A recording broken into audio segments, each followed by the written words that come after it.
Pessoal, vamos lá. Retomando a nossa aula, de onde a gente parou, vamos definir a distância entre dois pontos no plano R2. A distância entre dois pontos quaisquer do plano é o comprimento do segmento de reta que une esses pontos. Então, a gente vai deduzir agora uma fórmula para o cálculo dessa distância em função das coordenadas desses meus dois pontos.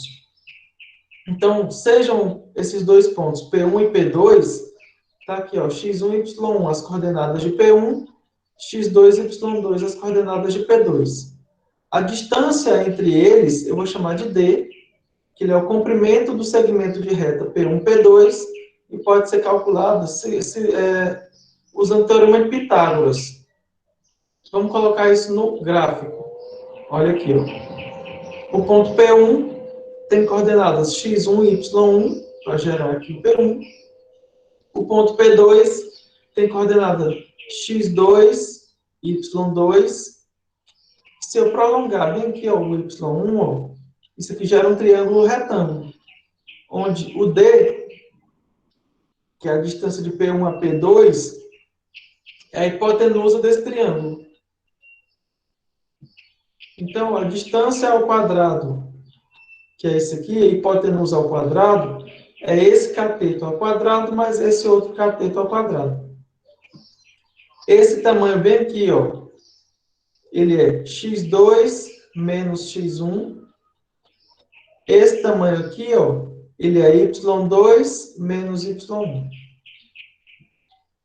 Aqui, ó.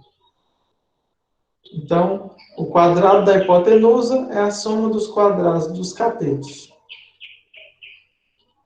E aí, como eu não quero não é o d ao quadrado, eu quero o d, que é exatamente essa distância. Esse que está ao quadrado, ele passa como raiz. E como isso aqui já está ao quadrado, já me garante que essa diferença é positiva. Então, eu não preciso trabalhar em módulo, eu posso trabalhar com parênteses. Por exemplo, se P1 e P2 forem esses números, esses pontos aqui, ó. P1 com coordenada 1 para x e 1 para y. P2 com coordenada 2 para x, 0 para y. Então, a distância de P1 a P2, você pega e aplica na fórmula. Está aqui, ó. x1, y1, desculpa, x1, y1, x2, y2. Aplicando na fórmula, eu ganho que a distância do ponto 1 e 1 até o ponto 2 e 0 é raiz de 2.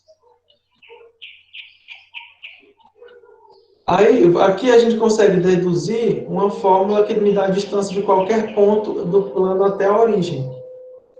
Então, ou seja, eu tomo P1 e eu fixo P1 na origem, com coordenadas 0 e 0, e P2 um ponto qualquer.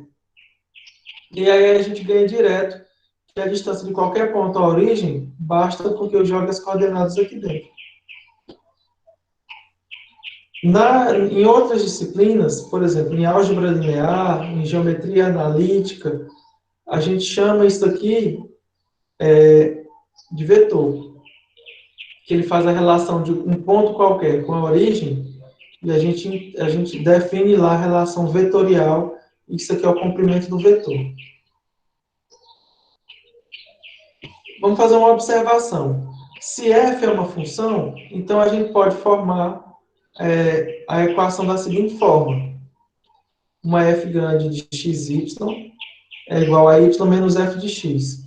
Ou seja, você transforma uma função de uma variável real com uma variável independente e uma variável dependente em uma outra função de duas variáveis, onde cada uma dessas é uma variável independente e essa grande é gerada a partir da relação entre essas duas. E o gráfico é o mesmo dessa função aqui, ó, da função y igual a f de x. Entretanto, existem equações desse tipo que não são obtidas de uma função real de uma variável. Por exemplo, x ao quadrado mais y ao quadrado igual a d ao quadrado. Geometricamente, isso aqui é uma circunferência, tá? De centro na origem e de raio d. e que geometricamente significa que o quadrado da distância de qualquer ponto x, y até a origem é feita uma relação com essa fórmula. Ó, circunferênciazinha, centrada na origem. Qualquer ponto que está sobre a circunferência tem distância d até a origem. Circunferência de centro na origem e raio d. Como é que eu faço o primeiro exercício? Como é que eu faço para determinar a equação da circunferência? Circunferência qualquer de centro no ponto 2 e menos 1 e raio 3. Está aqui a fórmula. De maneira geral, a gente pode usar essa fórmula aqui. Onde A e B são as coordenadas do centro da minha circunferência e o R é o raio. Então, se ele está me dizendo que o x do centro é 2, o y do centro é menos 1, eu coloco bem aqui, ó. E o raio é 3. Aplico bem aqui. Já ganho direto essa equação. A equação da circunferência. Vamos para as funções transcendentes. Funções transcendentais. Como funções transcendentais, a gente vai estudar nesse capítulo, a priori, as funções trigonométricas e depois a gente volta para estudar funções exponenciais e o logaritmo e as funções logarítmicas. As funções trigonométricas a gente vai entender da seguinte forma. Suponhamos dados os eixos de coordenadas e um certo ângulo, ou seja, dados o eixo x e o eixo y e um certo ângulo.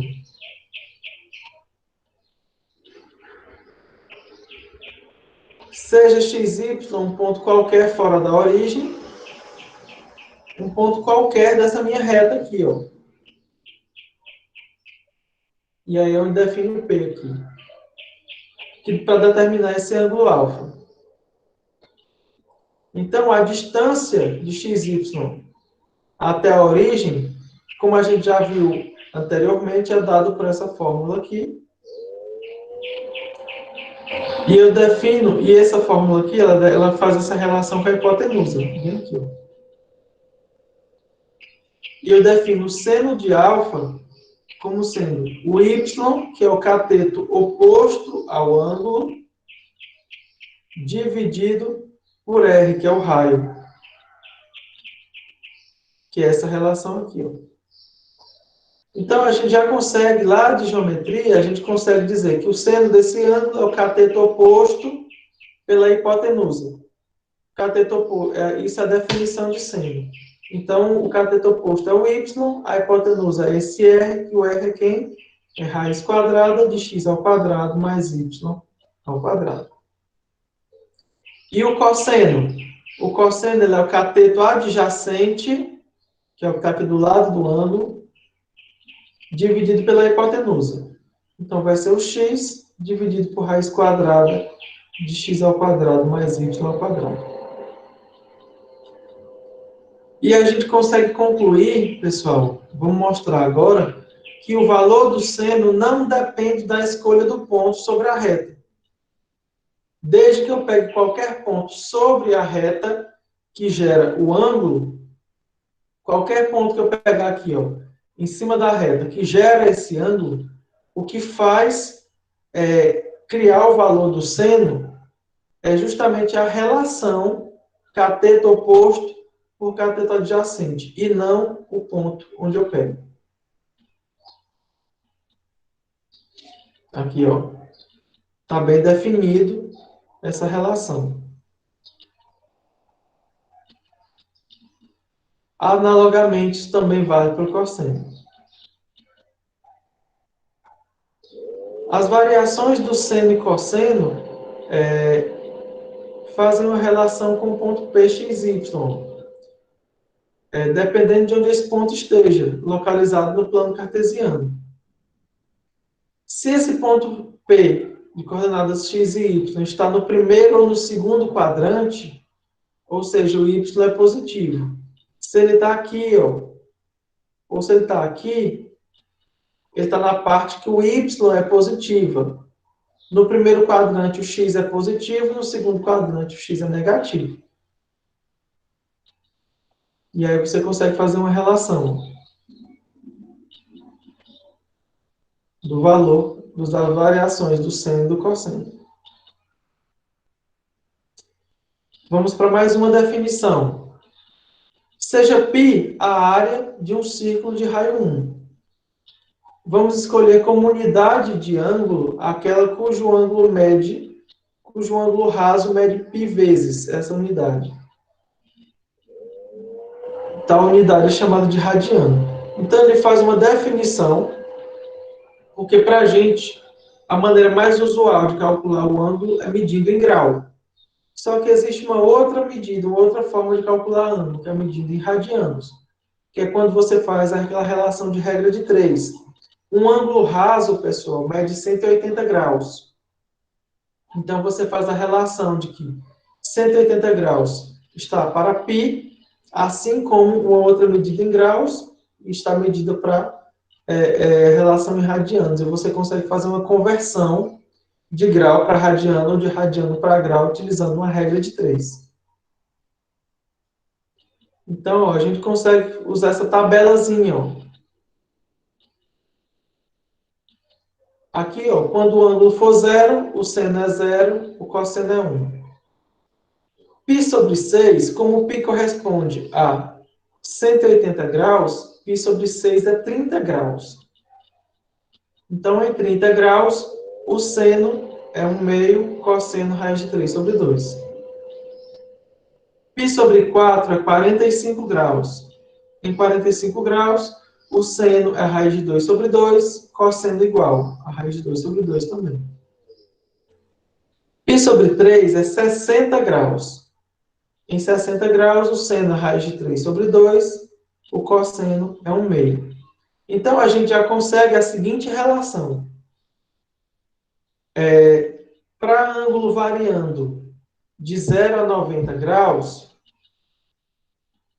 de 0 a 90, o seno e o cosseno eles são complementares. O que isso quer dizer? Quer dizer que o seno de um é igual ao cosseno do outro. E o fato deles serem complementares, a soma desses ângulos complementares equivale a 90 graus. Como assim, professor? Não entendi. Π sobre 6 é 30 graus. Quem é o complementar dele? O π sobre 6 é 30, o complementar dele é π sobre 3, que é 60. Porque 30 mais 60 dá 90. Então, se eu olhar para a linha das relações de 30 e das relações de 60, o seno de um é igual ao cosseno do outro. O seno de um é igual ao cosseno do outro. O seno de um é igual ao cosseno do outro. Se eu pegar 0 e 90, são complementares. Se eu pegar 45 e 45, são complementares. O seno e o cosseno são iguais. E assim você consegue construir uma tabela das relações trigonométricas. E aí a gente ganha a primeira proposição. Para qualquer que seja o ângulo alfa, a gente ganha que o cosseno de alfa é igual ao seno de alfa mais π sobre 2. E o seno de alfa é igual a menos o cosseno de alfa mais π sobre 2. Isso aqui é uma relação. Isso vale. E é bom depois vocês testarem e fazerem alguns exercícios. Eu vou mandar para vocês uma lista para complementação desses estudos, certo? Ela não é uma lista avaliativa, mas ela serve como base para vocês conseguirem acompanhar. Então, ele faz a relação aqui direitinho. E vamos para mais uma definição. Para todo x real, a gente pode associar um número real, que é o seno de x radianos, e a gente denota essa função por função seno. Para cada x que eu pegar, eu consigo associar esse x a um valor seno de x, tratando em radianos, e isso define uma função. Analogamente, eu defino também o cosseno. Está aqui o gráfico das funções seno e cosseno. Aqui, ó, esse de baixo é a função seno. Esse outro é a função cosseno. Vejam que esses gráficos são muito parecidos. A condição, bem que está errado, bem que é no 1, viu? Aqui foi um errozinho de desenho, mas aqui está em cima no 1. Do zero para frente é fácil você entender, porque a função seno começa do zero, a função cosseno começa do 1. E aí vão fazendo essas ondas. Ó. Eu defino ainda a função tangente como sendo uma divisão entre as funções seno e cosseno.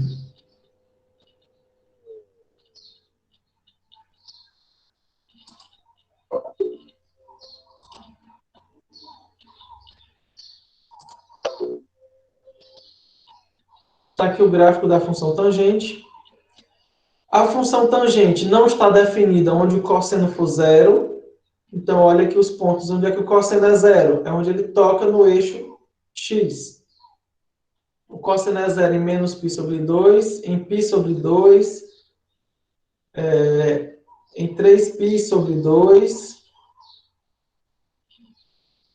aqui, e por aí vai. Nos múltiplos de π sobre 2. Nos múltiplos ímpares de π sobre 2. O cosseno é zero. Então, em todos esses pontos, por isso que aparece o pontilhado. O gráfico não toca nesses pontilhados. Esses pontilhados são definidos como assíntotas verticais. Um pouquinho mais à frente, a gente vai entender e vai fazer o estudo das variações das funções. A gente vai estudar o gráfico, construção de gráfico, e a gente vai entender como é que acha essas benditas assíntotas aqui, para poder desenhar esse gráfico. Daqui a um mês, todos vocês vão estar aptos a conseguir desenhar um gráfico de uma função dessa. A gente vai estudar um pouquinho dos limites de funções, a gente vai estudar as derivadas de funções, e aí a gente consegue desenhar um gráfico utilizando essas relações matemáticas. Então, ó, ela é a minha função tangente, e ela é definida para todo x real, desde que ele seja diferente disso aqui. Dos múltiplos ímpares de π sobre 2. Positivo e negativo. A gente define a função secante, que é o quociente de 1 pelo cosseno de x, e ela tem a mesma restrição da função tangente, porque o denominador é o cosseno. O x não pode ser nenhum dos múltiplos ímpares de π sobre 2, tanto negativo quanto positivo. A função secante, aqui é o gráfico da função, ó, função secante. Aqui é o gráfico dela. São parábolas para cima e para baixo, e elas também não tocam no π sobre 2 e nos seus múltiplos ímpares, tanto os positivos quanto os negativos. A função cossecante, que ela é o quociente de 1 pelo seno de x. Nesse caso aqui, o seno é que não pode ser zero, porque ele está no denominador. Então, o x agora ele é diferente de todos os múltiplos pares de π, tanto positivo quanto negativo. Por que de π? Olha aqui o gráfico da função seno. Ela é zero onde? No zero, em π, em 2π, e por aí vai. Então, ela, nos múltiplos pares de π. A função é zero. Então, não está definido, porque o quociente não pode ter denominador zero. O gráfico da função cossecante, muito parecido com o da função secante. Então, é como se eu estivesse afastando o gráfico um pouquinho para a direita, com tamanho π sobre 2 desse deslocamento. E, por último, a função cotangente, que é definida como cossínio entre o cosseno e o seno. E ela tem a mesma restrição da função cossecante, porque o denominador também é o seno. X não pode ser nenhum dos múltiplos pares de π, tanto positivo quanto negativo. Está aqui o gráfico da função cossecante, ou cotangente.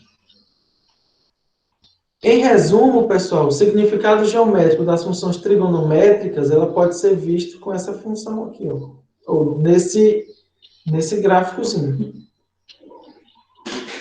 onde esses segmentos aqui, ó, representam os valores das funções dependendo do valor x, que é o ângulo relacionado. Então, OM é o cosseno, OM é o cateto adjacente desse ângulo. ON é o seno, aqui, que é o cateto oposto. E por aí vai. Você consegue definir cada um deles. Ó. OA é a secante. É isso.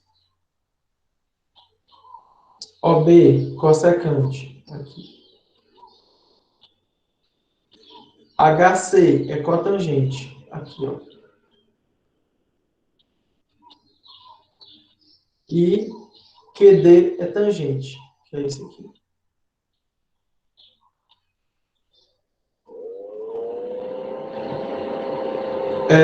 Aí, um exercício para vocês fazerem, façam um esquema geométrico para as funções trigonométricas nos demais quadrantes. Porque aqui ele trata no primeiro quadrante só. E aí, como exercício, você vai fazer a mesma coisa nos outros quadrantes também. Uma proposição me garante que essa relação é sempre válida, viu? Para todo x real, seno ao quadrado de x mais cosseno ao quadrado de x é 1. Isso aqui é muito útil para você resolver identidades trigonométricas. Muito útil. Aí você ganha as relações, seno da soma, seno da diferença. Então, quando aqui é positivo, aqui é positivo. Quando aqui é negativo, aqui é negativo. Cosseno da soma, cosseno da diferença. Lembrem, x e y são dois ângulos. Podem ser diferentes, podem ser iguais. Isso aqui serve, pessoal, para a gente fazer decomposição de ângulos. Se eu quiser descobrir, por exemplo, quanto é o seno de 75. Na minha tabela, nos arcos notáveis, tem o ângulo de 30, de 45 e de 60. Então, lá na tabelazinha, eu consigo o seno e o cosseno de 30, de 45 e de 60. O de 75 não aparece na tabela, mas eu consigo encontrar utilizando essa relação. Porque o seno de 75 é o seno de 30 mais 45. E aí eu consigo fazer essa relação aqui, utilizando seno e cosseno de 30 e 45. Tá? Outras funções importantes que a gente vai ver depois são as funções exponencial e logarítmicas, que a gente vai fazer depois um estudo mais elaborado delas. Vamos entender um pouquinho as composições de funções, pessoal. Sejam U e Y, duas funções, onde U é f de x e y é g de u. Porque eu estou pegando uma função, eu pego um x e levo no u, x elevado no u, e esse cara, que é o resultado, eu pego uma outra função, aplicando nele e levando num terceiro. Então, é isso que eu estou fazendo. Eu pego o x aqui, dentro do conjunto A. Aplico a função f nele. E eu chego no u, que está bem aqui dentro do conjunto B. Aí, o que a função g faz? A função g pega o u, que está bem aqui dentro, e leva no y, que está aqui no conjunto C. Então, para eu partir do conjunto A e chegar no C, eu posso passar pelo B usando duas funções, ou eu posso fazer uma composição de funções, que isso gera uma função só, que faz esse transporte direto do elemento x, que está no conjunto A, para o y, que está no conjunto C. É isso que a composição de funções faz. E a gente escreve como g de f de x, ou simplesmente g bola f. G de f de x ou G bola f. Eita, que tá passando um caminhão exatamente na hora da minha rua. Eita, Jesus. Por exemplo, sejam f de x igual ao cosseno de x e y, que é o g de u, igual a u ao quadrado. Então, a composição g bola f, que é g de f de x, é dada por quem? Então, vai ser g de f. O u é quem? O u é o f de x, que é cosseno. Isso aqui dá cosseno ao quadrado de x, que é a minha função. É importante você observar que a ordem das composições é diferente. Ou seja, g bola f, que é g de f de x, é diferente de f de g de x. Por que é diferente? Olha, g de f de x está pegando o elemento do a e levando para o c. F de g de x, ela está fazendo o quê? Ela está pegando uma outra relação, que não é essa. A g não está aqui, a f não está aqui, então a g está definida nesse conjunto. A f está definida nesse conjunto aqui. Quando eu faço g de f de x, eu estou pegando um elemento daqui, levando para cá, fazendo uma outra relação que não é essa. Não é essa aqui. Então, g de f de x é diferente de f de g de x.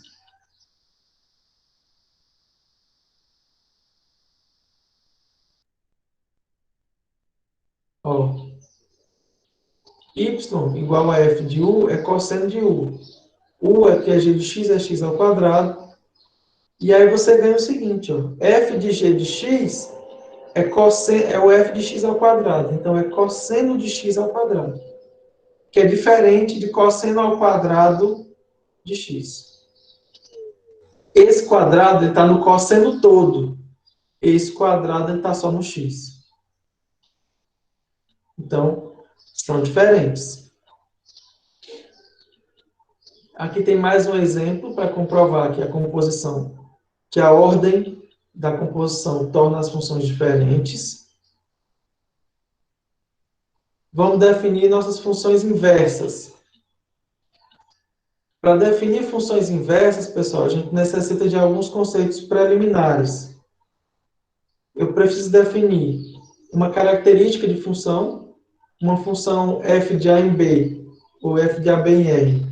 Ele é dita monótona crescente, quando para cada dois valores de x que eu pegar, nas imagens, isso também continua a relação que eu tinha no domínio. Se o x é menor que o y, então, aplicando na função, o f do x1, ou desculpa, x1 e x2. X1 é menor que x2, então o f de x1 é menor do que o f de x2. Ela é monótona não decrescente, quando ao invés de ser só maior que, é maior ou igual. Ela é monótona decrescente, quando aqui o símbolo for menor que. E ela é monótona não decrescente quando for menor ou igual. Ela é biunívoca, ou seja, a relação é única. Quando eu pegar elementos diferentes no domínio, ele me dá resultados diferentes na imagem. Para qualquer que seja x1 e x2 dentro desse intervalo. E aí observamos que uma função é crescente ou decrescente é necessariamente que aconteça uma biunicidade. E você consegue concluir com isso.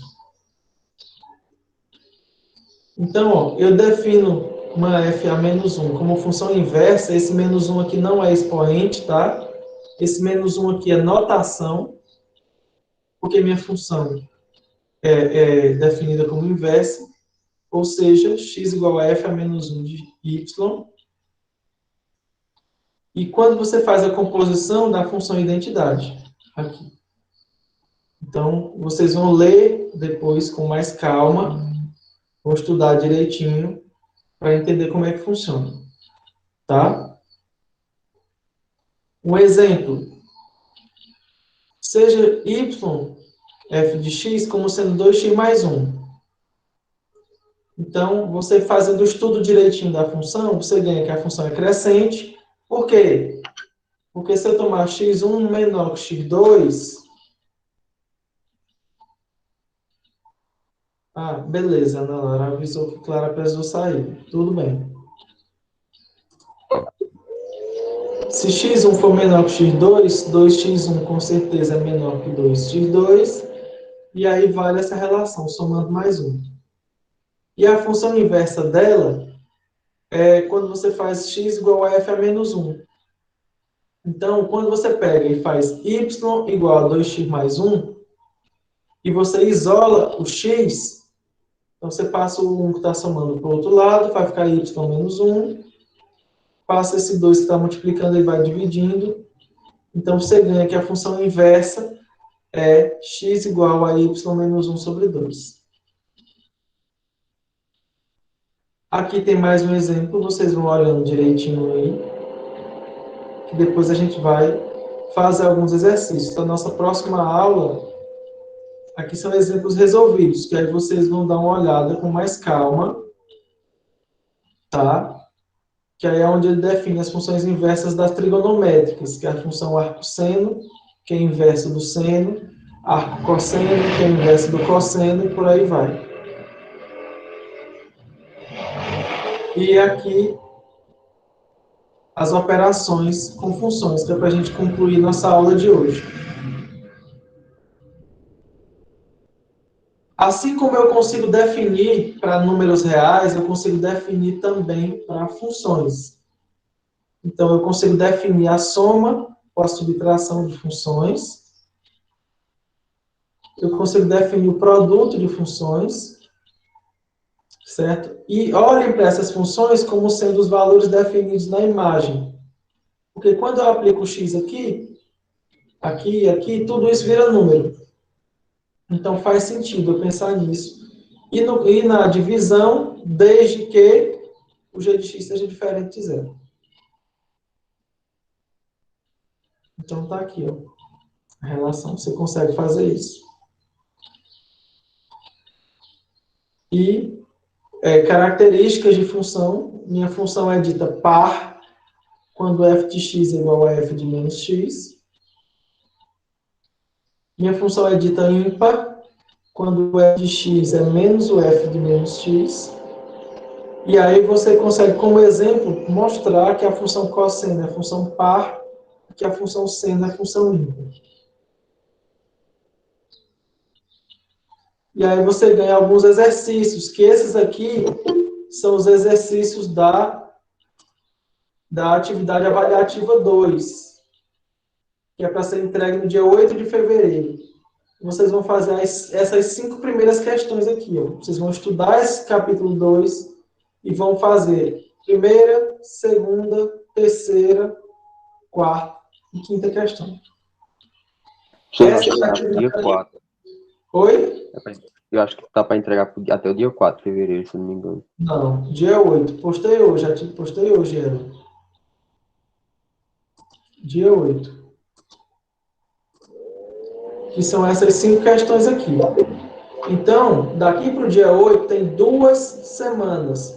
Vocês têm tempo suficiente para estudar, para ter dúvida e para me perguntar, e aí a gente consegue resolver. Viu? Mas não deixem para a última hora, não deixem para cima da hora. Beleza? Pessoal, alguma pergunta?